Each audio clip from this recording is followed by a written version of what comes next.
So I get a lot of folks who call into the show, because, in Black communities, we discuss reparations, which of course it's really crucial. And one of the things they always say is that, well, Native Americans got reparations. And I kind of pause because I'm thinking, well, it ain't like Native Americans are living high on the hog.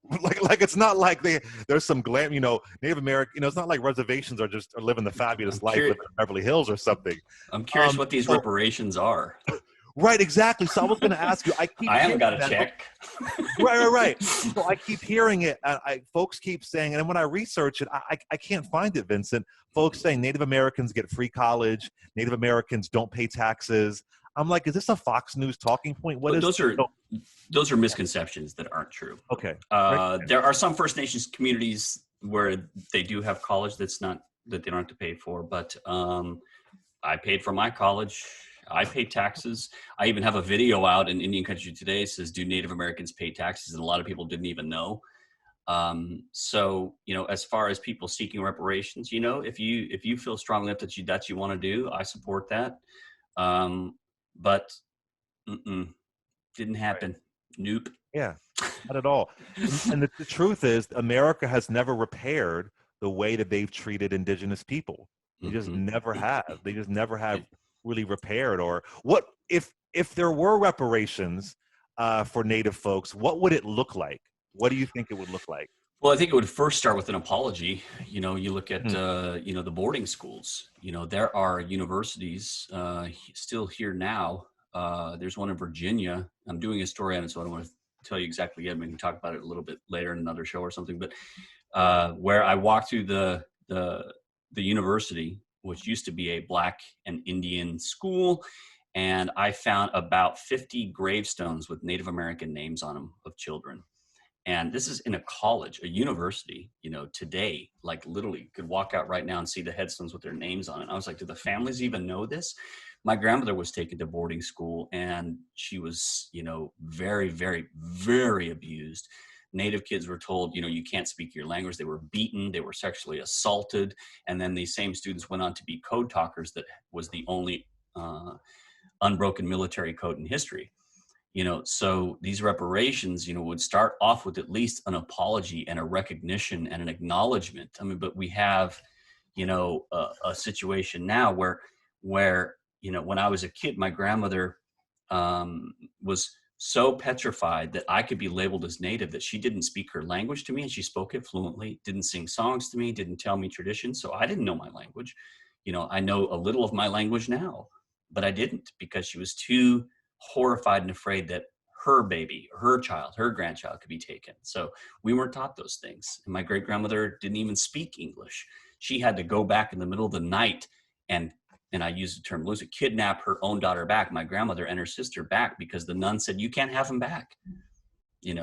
So these are things, and this was the last boarding schools were in the 1990s. 1990s. So reparations, where do you begin with that? What is it? Money? Honestly, just for me, I'm not saying other people want something else, but I don't want money. It wouldn't mean anything to me, but I would appreciate an apology or an acknowledgement, or saying, you know what we did was atrocious, and that's never been done. The Catholic Church, the Pope has never said sorry. The president has never said sorry, and it's that type of thing is not acceptable. So we even have to get to that point. I get told all the time, you need to get over it, move on, you don't need to be worrying about these things anymore. I didn't do it, but then turn right around and I'm sorry what happened to your people. Right. So, that guilt. I'm like, in 2 different sentences, like, yeah, get over it. And I'm sorry what happened. Yeah, no, absolutely. Are you at all, are you feeling, we talk about the Black agenda a lot on, especially this political cycle. Are you at all optimistic about the Biden-Harris administration? Do you see some transformative change? Do you feel like that could happen for Native people? Well, I definitely see a big difference, already about diversity inclusion. I did notice that right when, and I am a member of the White House press pool, and I was invited to Vice President Biden's house, personally invited to cover a story there with a couple of journalists, and I wrote press release for the White House when Vice President and the Second Lady had Native artwork hanging, met with artists, and that was pretty amazing to be invited there. But what I can see is that immediately upon uh, the start of the Trump administration, LGBT, QIA, 2S was taken off the website. Native Americans were taken off the website. There, all of these things were removed.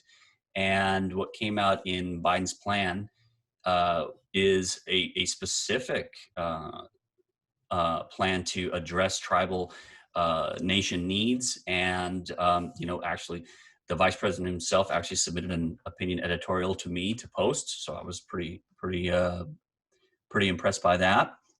I gave the same opportunity to the Trump administration and was not returned. So I asked Julia Krieger, who's one of the press folks for Biden campaign, and I said, "Hey, so what's up with the White House Tribal Nations Conference?" Because if you are or not aware, President Obama had a White House Tribal Nations Conference every year to meet with tribal leaders to come to Washington, D.C. He would address them all personally. He would deliver a address directly to them, and I was responded to within 24 hours of saying yes. The Biden-Harris administration says they will reinstate the White House Tribal Nations Conference immediately. So, as far as taking actions, already there are things that are taking place. So, that is appreciated by many, many people in the Native community. So far, at least, efforts are being made. So, the rest we'll have to see.